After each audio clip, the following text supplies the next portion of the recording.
Good morning students. Science वनचं second unit सुरू आहे आपलं वर्क अँड एनर्जी. या आधीच्या व्हिडिओमध्ये आपण positive, negative and zero work done म्हणजे काय ते बघितलं होतं. वर्क डन हा कन्सेप्ट त्या ठिकाणी पूर्ण झालेला आहे. आता आपण पाहणार आहोत याचा नेक्स्ट पुढचा पार्ट एनर्जी. इथे आपल्याला काही हे दिलेले आहेत, एक्झाम्पल्स दिलेले आहेत. Why does it happen? If a pot having a plant is kept in the dark the plant languishes याचा अर्थ मलूल होऊन जातं. त्याच्यातली एनर्जी गेल्यासारखी आपल्याला ते दिसतं. On increasing the volume of a music system or T V beyond a limit the vessels in the house start vibrating. Collecting sunlight on a paper with the help of a convex lens Burns the paper. Now here in all these three examples we can see that if there is some kind of energy which is absent, and we can see the effect of this absence of energy. For example, in the first example, if pot having a plant is kept in the dark means now as it is in the dark, it is not going to have sunlight, that is sun energy means heat energy and light energy. In the second example, we can feel the sound energy when the music system or TV is too loud. Then in the third example, again we can see the heat energy in the present in the sunlight. Now here there is a definition of energy. The capacity of a body to perform work is called its energy. कोणत्याही ऑब्जेक्टची, कोणत्याही व्यक्तीची एखादी गोष्ट करण्याची, एखादी work करण्याची जी capacity असते त्यालाच काय म्हटलं जातं? एनर्जी असं म्हटलं जातं. And the units of work and energy are same. Work आणि एनर्जी या दोन्हीचे युनिट्स काय आहेत? सारखे आहेत. आता इथे युनिट्स दिलेले आहेत आपल्याला. The unit in S I system is joule while that in C G system is erg. You have learned that energy exists in various forms. We can see various forms of energy. We use various forms of energies in around us in our day-to-day life. For example, mechanical energy, heat energy, light energy, sound energy, then electromagnetic energy, chemical energy, nuclear and solar energy. Now in this chapter we are going to learn mechanical energy. The two forms of mechanical energy, that is potential energy and kinetic energy. जेव्हा एखाद्या ऑब्जेक्टमध्ये या दोन्ही energy simultaneously present असतात तेव्हा त्या ऑब्जेक्टला mechanical energy आहे असं म्हटलं जातं. आता याच्यातलं पहिलं पाहायचं आहे आपल्याला, what is the meaning of kinetic energy. What will happen in the following cases. The fast cricket ball strikes the stumps. एखादा फास्ट क्रिकेट बॉल आला असेल तर तो स्टंपला उडवतो आणि स्टंपही दूर जाऊन पडतात.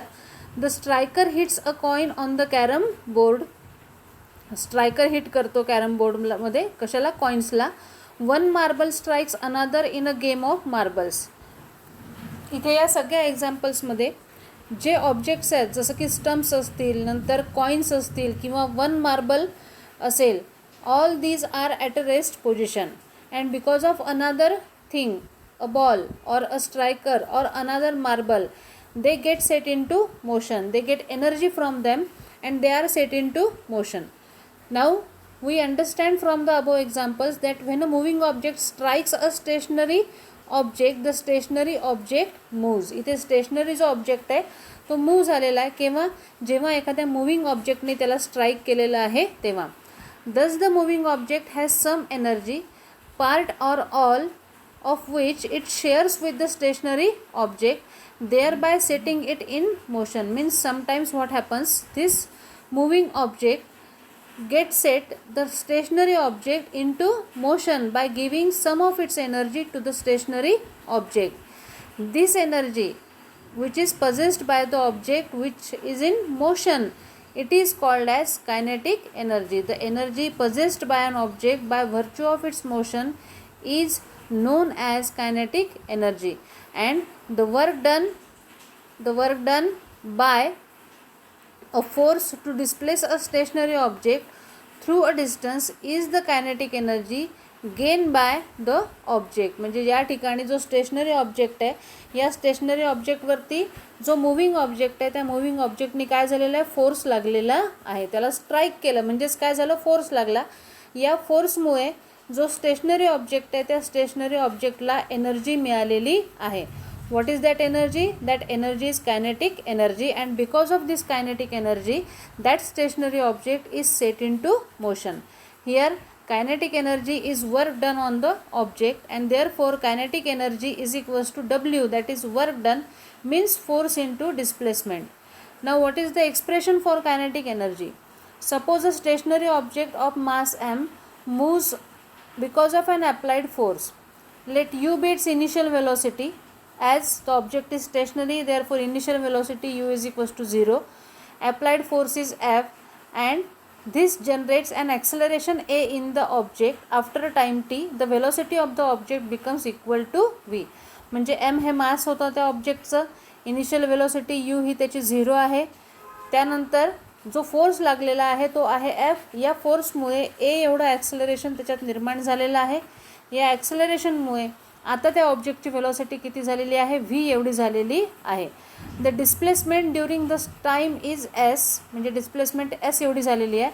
And the work done of the object is w is equals to fs. w is equals to fs एवढं वर्क डन झालेलं आहे. Now w is equals to fs.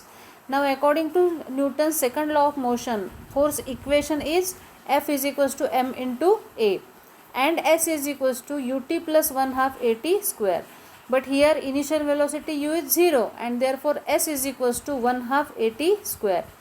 Therefore w is equals to, मग w मध्ये आता या दोन्ही किमती टाकायच्या आहेत. f ची किंमत पण टाकायची आहे आणि s ची किंमत पण टाकायची आहे. ma into 1/2 at square. w is equals to 1/2 m into at square. आता now by Newton's first equation of motion, v is equals to u plus at. But again u is 0, and therefore v is equals to at. v square is equals to at whole square. मग third इक्वेशनमध्ये जिथे at square आलेला आहे तिथे आपण आता काय टाकणार आहे, v स्क्वेअर टाकणार आहे. w is equals to 1/2 mv square. Now the kinetic energy gained by the object is this, it is equal to the work done. आपण आधीच पाहिलं आहे की वर्क डन हे किती असतं, तर या कायनेटिक एनर्जीला इक्वल असतं. आणि म्हणून मग ke is equals to w, that is kinetic energy is equals to 1/2 mv square. आणि यालाच म्हटलं जातं, this is known as expression for kinetic energy. ठीक आहे, हे झालं ke is equals to 1/2 mv square, हे याचं एक्सप्रेशन आहे. या ठिकाणी आज हा व्हिडिओ मी थांबवते आहे. याच्या पुढचा पार्ट पोटेन्शियल एनर्जी आपण नेक्स्ट व्हिडिओमध्ये पाहू.